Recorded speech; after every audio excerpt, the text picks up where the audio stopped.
السلام عليكم.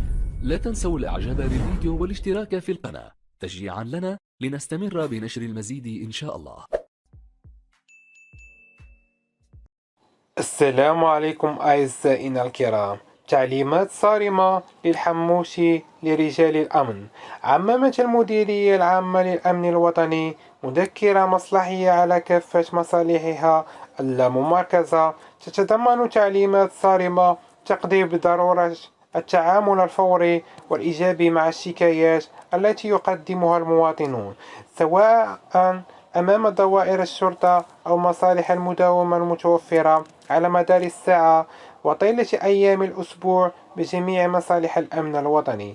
وتضمنت المذكرة التي وقعها المدير العام الوطني عبد اللطيف الحموشي توجيهات تطالب العاملين في دوائر الشرطة بضرورة استقبال المواطنين ومعالجة شكاياتهم بالتنسيق مع النيابة العامة المختصة، واتباع الإجراءات المسيطرة المعمول بها حسب طبيعة كل شكاية، وإحالة النتائج على الجهات المختصة، مع التأكيد على وجوب التحلي بروح المسؤولية خلال استقبال المرتفقين والاستجابة الآنية والفورية لكافة حاجياتهم.